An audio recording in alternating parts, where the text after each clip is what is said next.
पोता पोती लड़का लड़की सब मिला के कुल 25 बच्चे हैं, मगर कोई किसी काम के नहीं है।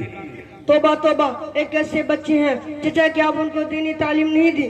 नहीं बेटा, हमने सोचा कि अगर ये हाफिज मौलवी बनेगा तो 2-3 हजार रुपया में किसी मस्जिद या मदरसा में नौकरी करेगा, 2-3 हजार रुपया में खुद क्या खाएगा और मुझे क्या खिलाएगा, इसीलिए हमने इनको दीन की तालीम नहीं दी और हाफिज मौलवी नहीं बनाया। अरे चचा, ये तो बड़ी गंदी सोच है कि मौलवी पढ़ेगा। अरे चचा, ये तो बड़ी गंदी सोच है कि अंग्रेजी पढ़ेगा तो खिलाएगा और मौलवी पढ़ेगा तो भूखा मरेगा। 1 मिनट, हमारे मौलाना साहब आ रहे हैं, जरा उनसे मालूम करते हैं।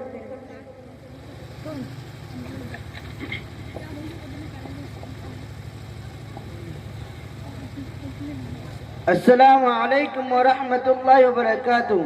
वालेकुम सलाम व रहमतुल्लाहि व बरकातुहू। क्या बात है चाचा, आपस में आप लोग बहस कर रहे हैं? मौलाना साहब, हम आपके मदरसे में पढ़ते हैं और ये चचा कह रहे हैं कि मौलवी हाफिज 2-3 हजार रुपये में नौकरी करता है, क्या खाएंगे और अपने बच्चों को क्या खिलाएंगे? मौलाना साहब जरा इन्हें समझाइए। ला हौला वला कुव्वता इल्ला बिल्लाहिल अलिय्यिल अज़ीम। देखिए चाचा, ये सिर्फ आपकी नहीं बल्कि अक्सर लोगों की यही सोच है।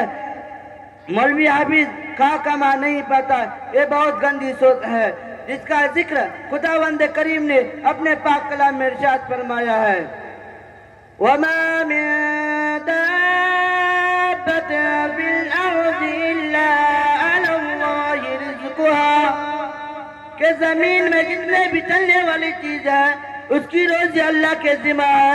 अगर रोजी का ताल्लुक डिग्रियों से होता ये अनपढ़ लोग भूखे मर जाते, लेकिन चाचा ऐसा नहीं है।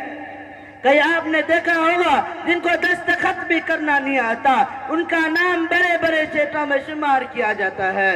कहीं आपने देखा होगा मौलवी हाफिज भूखा मर रहा हो या खुद खुशी कर रहा हो या बेकार घूम रहा हो, हर जगह उसकी इज्जत होती है। आप उसके बरखिलाफ देखेंगे बीए पास है, डॉक्टर है तो कोई इसकी डॉक्टरी नहीं चल रही, वकील है तो कोई कस्टमर नहीं आ रहा। चाचा ऐसा है कि नहीं?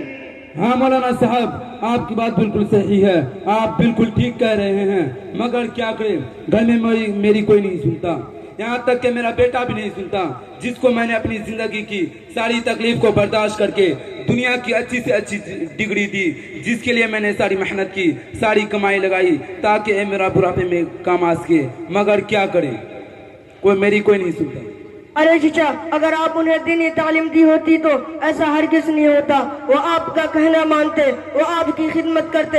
हमें मदरसों में ही सिखाया जाता है कि अल जन्नतु तहता अक़दामिल उम्महात, के माँ के कदमों के नीचे जन्नत है। क्या आई बात समझ में? हाँ मौलाना साहब, कुछ समझ में आया। अच्छा चचा, दिन के बारे में कुछ मालूम है?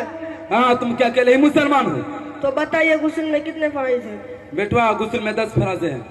नंबर 1 पानी का होना, नंबर 2 मंजन बरस का होना, नंबर 3 तौलिया लुंगी का होना, नंबर 4 लोटा बाल्टी का होना, नंबर 5 खुलीज का गुस्ल करना, नंबर 6 कपड़ा उतार कर नर पर जाना, नंबर 7 इस्तिंजा करना, नंबर 8 बैतुल खला जाना, नंबर 9 वजू करके जुमा की नमाज पढ़ना, नंबर 10 ठंडी में गर्म पानी का होना। अगर ये सब चीजें ना हो तो गुस्ल ना होगा। अस्तगफुरुल्लाह अस्तगफुरुल्लाह। इसमें फराइज से 10 नहीं बल्कि सिर्फ और सिर्फ 3 है। नंबर 1 मुंह भर के कुल्ली, रोजाना हो तो मुंह भर के कुल्ली के साथ गरगरा करना। नंबर 2 नाक के नर्म हड्डी तक पानी पहुंचाना। नंबर 3 तमाम बदन पर इस तरह पानी बहाना के एक बार भी बराबर कोई जगह सूखा न रह जाए। हाँ बेटे, इतने कम है, हम सोच रहे थे 10 भी होंगे, तू कहाँ से जाने। अच्छा बेटा बताओ, इतनी अच्छी तालीम तुमने कहाँ से हासिल की?